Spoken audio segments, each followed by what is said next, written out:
हमें खतरा गैरों से नहीं है, हमें खतरा अपनों से ही है। 1100 रिलीजन है दुनिया में। 1100 रिलीजन में केवल एक रिलीजन में नारी की पूजा होती है और वो है अपना सनातन धर्म। जोर से बोलिए, अपना। पूरी दुनिया में 1100 रिलीजन है, लेकिन जननी जन्मभूमिश्च स्वर्गादप गरीयसी, यह सिद्धांत केवल अपने सनातन धर्म में है। नारी तू नारायणी, यह सिद्धांत केवल अपने सनातन धर्म में है। यत्र नारंती पूज्यते रमनते तत्र देवता, यह सिद्धांत केवल अपने सनातन धर्म में है। गृहिणी, गृह का मतलब घर, ऋणी, ऋणी का मतलब ऋणी होना, जिसका पूरा परिवार ऋणी हो उसको कहते हैं गृहिणी। यह गृहिणी जैसा शब्द केवल हमारी भाषा में है। दुनिया में 6500 भाषाएं बोली जाती है, जिसमें आपको गृहिणी का पर्यायवाची नहीं मिलेगा। श्यावर रामचंद्र की जय, बोले हनुमान जी की जय, सनातन धर्म की जय, धर्म की जय हो, अधर्म का प्राणियों में विश्व का कल्याण हो। सबसे पहले मैं रामलीला समिति के सभी पदाधिकारियों को धन्यवाद देता हूं। अक्षय जी ने बताया कि ये जब पूर्व भारत में थे, अर्थात पाकिस्तान में थे, तब से रामलीला चल रही थी। सब कुछ छोड़ के आए, अपना खेत खलिहान छोड़ा, मकान दुकान छोड़ा, लेकिन न भगवान राम को छोड़ा, न रामलीला को छोड़ा। पहले भी रामलीला कर रहे थे, आज भी रामलीला हो रही है। इसलिए मैं आप सबको, इस सनातन धर्म रामलीला समिति की सभी पदाधिकारियों को धन्यवाद देता हूं।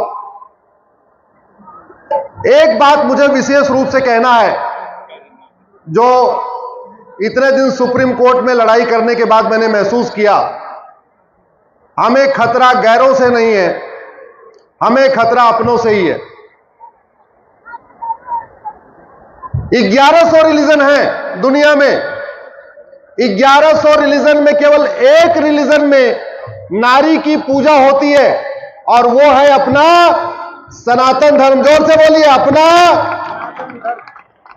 पूरी दुनिया में 1100 रिलीजन है, लेकिन जननी जन्मभूमिश्च स्वर्गादप गरीयसी, यह सिद्धांत केवल अपने सनातन धर्म में है।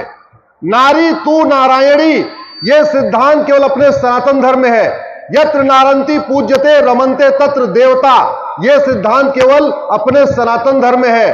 गृहिणी, गृह का मतलब घर, ऋणी, ऋणी का मतलब ऋणी होना, जिसका पूरा परिवार ऋणी हो उसको कहते हैं गृहिणी। यह गृहिणी जैसा शब्द केवल हमारी भाषा में है। दुनिया में 6500 भाषाएं बोली जाती है, जिसमें आपको गृहिणी का पर्यायवाची नहीं मिलेगा। लेकिन स्वतंत्रता के बाद इस देश में बहुत खेल हुआ। जब हमारा संविधान बना था, उस संविधान में सिंधु घाटी का जैबू बेल था।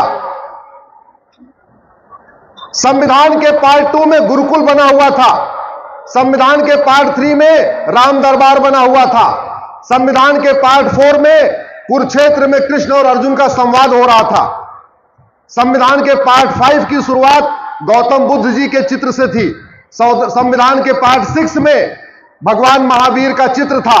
संविधान के पार्ट 7 में सम्राट अशोक का चित्र था और संविधान के पार्ट 8 में हनुमान जी का चित्र था। लेकिन सेकुलरिज्म के कीड़े ने ऐसा काटा कि हमारे संविधान से भगवान राम का चित्र हटा दिया, हनुमान जी का चित्र हटा दिया, गौतम बुद्ध का चित्र हटा दिया, एक एक करके सारे चित्र हटा दिए। पार्ट 9 में राजा विक्रमादित्य का चित्र था। पार्ट 10 में नालंदा विश्वविद्यालय था। पार्ट 11 में राजा भरत। पार्ट 12 में नटराज के रूप में भगवान शिव। पार्ट 15 में गुरु गोविंद सिंह और वीर शिवाजी थे। पार्ट 15 इलेक्शन से रिलेटेड है, तो संविधान के पार्ट 15 में गुरु गोविंद सिंह का और वीर शिवाजी का, छत्रपति शिवाजी का चित्र इसलिए रखा गया था कि जब हम लोग वोट देने जाएं तो गुरु गोविंद सिंह को याद रखें और वीर शिवाजी को याद रखें, लेकिन उसको भी हटा दिया। फिर बाद में राजा भगीरथ का चित्र था, रानी लक्ष्मीबाई का चित्र था। ऐसे एक एक करके संविधान से सारे चित्र हटा दिए। और तो और छोड़िए, वंदे मातरम हमारा राष्ट्रगान था, बाद में उसको वंदे मातरम को भी रिप्लेस कर दिया गया। फिर एक के बाद कुछ ऐसी धाराएं जोड़ी गई जिससे धीरे धीरे हमें हिंदू कहने में गर्व की बजाय शर्म आने लगी। हम अपने आप को सेकुलर कहना ज्यादा अच्छा समझते हैं और अपने आप को हिंदू कहने में शर्म आती है। एक बात याद रखिए, सनातन का मतलब ही है स्वतंत्रता। दुनिया के और किसी रिलीजन में वो स्वतंत्रता नहीं है जो सनातन में है। आपको भोजन की स्वतंत्रता, आपको वस्त्र की स्वतंत्रता, आपको जीने की स्वतंत्रता, आपको सोने की स्वतंत्रता, आपको जागने की स्वतंत्रता, आपको व्यापार की स्वतंत्रता, आपको हर प्रकार की स्वतंत्रता जो मिलती है वो केवल और केवल सनातन धर्म में मिलती है। लेकिन आजकल कुछ लोग कहते हैं आने वाले टाइम में सनातन खत्म हो जाएगा। मैं रामलीला समिति, सनातन धर्म रामलीला समिति को धन्यवाद दूंगा। आज एक पुतला सनातन द्रोहियों का भी है और आप सब लोगों के सामने सनातन द्रोहियों का भी पुतला जलाया जाएगा। इसके लिए सब लोगों को मैं धन्यवाद देता हूं। आप सब लोग जो हाथ उठा के बोलिए, अधर्म का, अधर्म का, अधर्म का।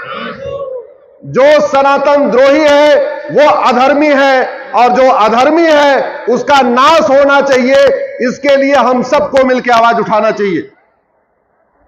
आज भारत का संविधान में कुछ ऐसी धाराएं जोड़ दी गई जिसकी लड़ाई चल रही है। हालत यह हो गई है कि हमारे 4 लाख मठ मंदिर सरकार के कंट्रोल में आ गए हैं, अलग अलग राज्य सरकारों के कंट्रोल में।